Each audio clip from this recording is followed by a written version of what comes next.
Ini usia 2 minggu pasca treatment, bisa kita lihat hasilnya.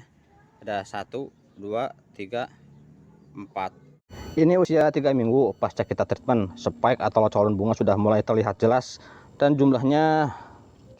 Yang ini bekas tangkai bunganya masih basah, artinya belum lama berbunga atau baru selesai berbunga. Sudah disusul dengan pertumbuhan calon bunga yang baru dan lebih banyak. Ada 5 calon bunga pada plan yang ini dan caranya sangat mudah. Yang pertama tinggal ditekan tombol like-nya dan juga ditekan juga tombol subscribe-nya buat yang belum subscribe, biar saya lebih semangat bikin kontennya. Mudah-mudahan bermanfaat. Mudah-mudahan bermanfaat. Kita langsung lanjut ke tutorialnya.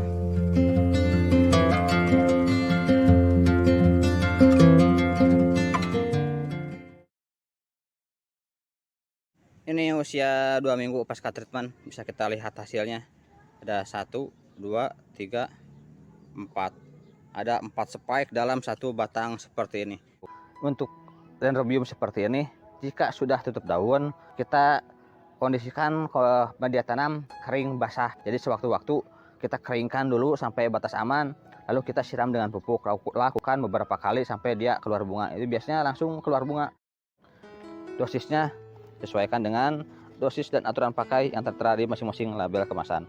Kalau saya biasa memakai 1 sendok makan untuk 5 liter air bersih. Dilarutkan seperti ini. Disiram aja seperti ini. Atau jika mau lebih bagus bisa kita rendam seperti ini. Nah, kalau mau direndam seperti ini gak usah terlalu lama. Yang penting sekiranya akar basah aja oleh pupuk. Akar dan media tanam basah semua oleh pupuk. Udah tinggal disimpan. Setelah seperti ini, interval berikutnya 1 minggu sekali. Pemberian pupuk, aplikasi pupuk 1 minggu sekali. Di antara itu boleh kita siram sesuaikan dengan kondisi media tanam. Jika kering baru kita siram, jika masih basah jangan disiram.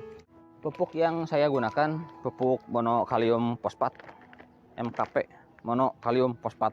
Ini tanpa nitrogen. Jika tidak ada pupuk ini bisa pakai pupuk yang lain, atau mau pakai pupuk organik pun tidak masalah. Yang penting plannya bagus dan treatmentnya bagus.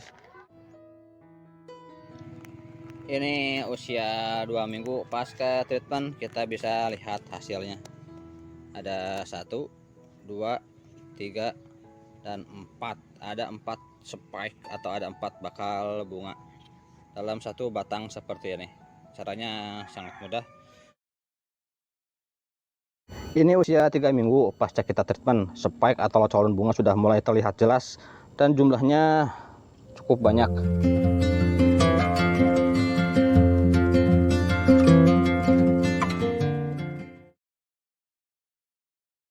Titik pembungaan pada dendrobium nobil terutama dan dendrobium yang tipe bunga dari samping adalah di sini, tepat di bawah daun. Di sini ya. Kita buka dulu penutup mata tunas ini, karena untuk penetrasi hormon 6-BAP ataupun hormon tunas yang lainnya harus langsung ke mata tunas. Jika terhalang oleh selaput seperti ini tidak akan bekerja maksimal, jadi harus dibuka dengan hati-hati seperti ini, jangan sampai tergores mata tunasnya. Nah seperti ini. Jika sudah terlihat seperti ini, kita oleskan hormon stokinin ataupun hormon 6-BAP. Caranya agar lebih hemat, saya tuangkan dulu sedikit ke tutupnya. Kita celupkan kapas dan dioles seperti ini. Dilakukan pada pagi atau sore hari. Dan untuk perkembangannya biasanya dalam 1 minggu sudah ada perkembangan, dalam 2 minggu sudah mulai terlihat jelas. Dan untuk aplikasi hormon ini bisa dilakukan 2 hari sekali ataupun 3 hari sekali sampai ada perkembangan. Jika sudah ada perkembangan, mata tunasnya sudah mulai bengkak dan calon spike sudah mulai panjang, dihentikan untuk aplikasi hormon ini. Cara seperti ini nanti dilakukan ke semua titik yang memungkinkan untuk keluar bunga. Jadi di sini juga, dan di tempat yang lainnya juga, di batang yang lainnya yang memungkinkan keluar bunga.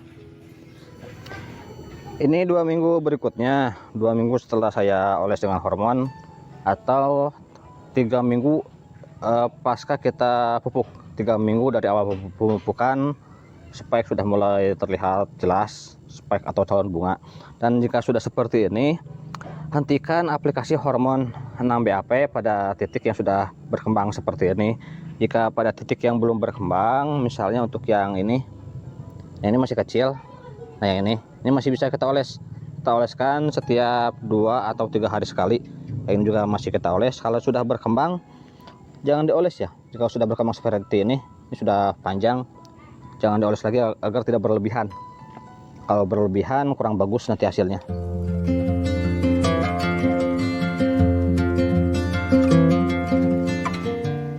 Assalamualaikum warahmatullahi wabarakatuh. Selamat berjumpa kembali di Kebun Tetangga Channel. Pada video sebelumnya kita bahas tentang anggrek Phalaenopsis atau anggrek bulan. Dan di video kali ini kita akan bahas anggrek yang jauh lebih mudah perawatannya daripada anggrek Phalaenopsis, yaitu anggrek Dendrobium. Nah, untuk Dendrobium biasanya lebih mudah perawatannya, jauh lebih mudah daripada Phalaenopsis. Dan untuk bunga pun lebih rajin berbunga. Dia tidak mengenal musim kalau untuk anggrek Dendrobium. Untuk yang pertama ada Dendrobium keriting, tipe Dendrobium keriting dan juga tipe Dendrobium bulat. Nah, dua jenis ini yang paling mudah dirawat, paling mudah berbunga. Jika kita menginginkan anggrek dengan tipe yang rajin berbunga, setelah selesai berbunga kembali berbunga dengan mudah dan juga banyak, bisa memilih anggrek Dendrobium tipe keriting. Untuk Dendrobium keriting tidak hanya dari atas pembungaan, bisa dari samping juga seperti ini. Dari beberapa titik seperti ini. Jadi lebih cepat proses pembungaannya setelah berbunga, kemudian berbunga kembali dengan cepat. Tapi jika inginkan anggrek yang lebih cepat pertumbuhan dari awal sampai berbunga, bisa memilih Dendrobium tipe bulat. Untuk Dendrobium bulat pertumbuhannya lebih cepat. Untuk ini Dendrobium keriting, pertumbuhan dari awal dari 0 sampai berbunga membutuhkan waktu yang cukup lama. Tapi jika sudah mulai berbunga seperti ini, akan lebih mudah, lebih cepat berbunga kembali. Sedangkan untuk Dendrobium tipe bulat, pertumbuhan dari awal sampai berbunga itu jauh lebih cepat. Biasanya di usia 7 sampai 10 bulan sudah mulai berbunga. Apalagi untuk Dendrobium tipe mini ya, untuk tipe mini jauh lebih cepat. Sedangkan untuk Dendrobium keriting bisa di atas 1 tahun baru belajar berbunga. Jadi pilihannya dari teman-teman, dan juga di perbedaan bunga tentunya. Untuk Dendrobium keriting bunganya lebih keriting, ukurnya lebih kecil, sepal dan petalnya tapi cantik. Sedangkan untuk Dendrobium bulat biasanya lebih besar dan lebih lebar seperti ini misalnya.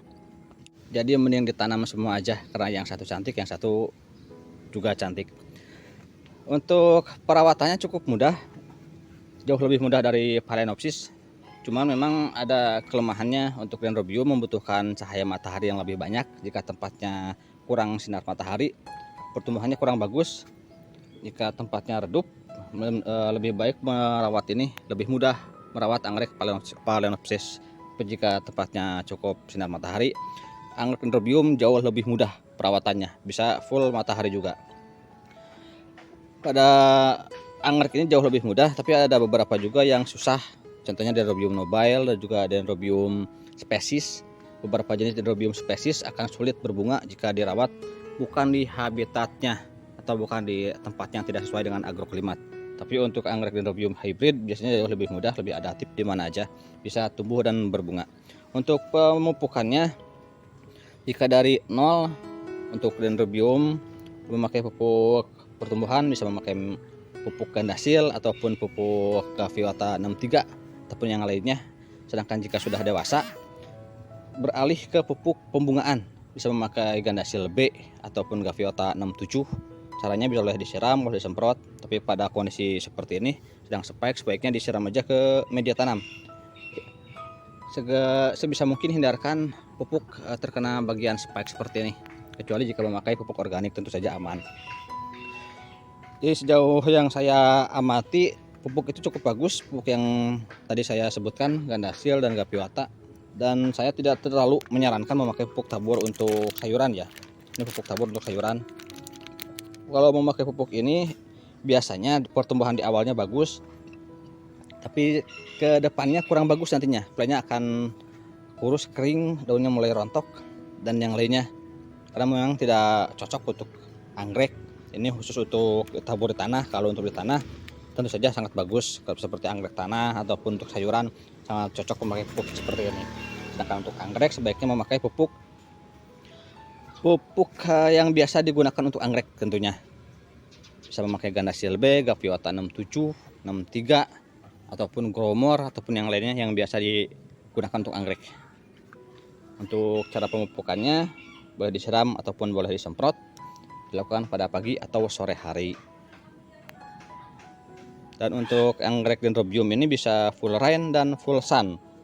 Semua anggrek Dendrobium bisa full rain tergantung jenis media tanam. Jika memakai media tanam Spagnumos sebaiknya jangan full rain, tetap di bawah naungan. Tapi jika memakai media tanam yang poros seperti kulit kayu, arang, coco chips, sabut kelapa dan yang lainnya bisa ditempatkan full hujan. Sedangkan untuk anggrek Dendrobium yang bisa full matahari biasanya tipe daunnya kaku ya, keras tebal seperti ini. Nah yang seperti ini bisa ditempatkan full matahari. Untuk anggrek Dendrobium dengan tipe daun yang cukup lemas, misalnya untuk yang ini, sebaiknya tidak full matahari, tetap di bawah naungan. Idealnya 85% cahaya matahari untuk anggrek Dendrobium dengan tipe daun lemas seperti ini. Biasanya rawan rontok kalau untuk Dendrobium dengan tipe daun yang lemas seperti ini. Untuk perawatannya jauh lebih mudah daripada Phalaenopsis kalau menurut saya. Jauh lebih enteng dan lebih mudah berbunga untuk anggrek Dendrobium keriting maupun Dendrobium bulat. Untuk jenis Dendrobium ini, Dendrobium bulat dan keriting tidak harus melakukan perawatan yang ekstra dan juga pemupukan yang di luar nalar. Cukup dengan pemupukan standar aja sudah bisa berbunga dengan baik. Kecuali jika inginkan anggrek dengan bunga yang super, yang banyak banget ataupun yang susah berbunga, bisa melakukan beberapa trik, memakai sistem stres air dan juga bisa memakai bantuan hormon 6-BAP pada titik yang berpeluang mengeluarkan spike atau calon bunga. Tapi untuk Dendrobium yang seperti ini dengan perawatan standar aja sudah bisa menghasilkan bunga yang cukup bagus dan cukup banyak. Yang penting diberikan pupuk yang rutin. Pupuknya rutin seminggu sekali. Setiap 1 minggu diberikan pupuk, minggu ke-1, ke-2, ke-3, dan yang keempatnya jangan diberikan pupuk, disterilkan dengan air bersih. Di dalam 1 bulan itu ada 4 minggu, 1, 2, 3 diberikan pupuk, dan minggu ke-4 jangan diberikan pupuk untuk mensterilkan residu pupuk kimia. Tapi jika memakai pupuk organik bisa lakukan full, tidak masalah, setiap seminggu sekali diberikan pupuk organik. Sementara segitu aja dulu dari saya, mudah-mudahan bermanfaat. Jika ada pertanyaan dan yang lainnya boleh diisi di kolom komentar. Assalamualaikum warahmatullahi wabarakatuh.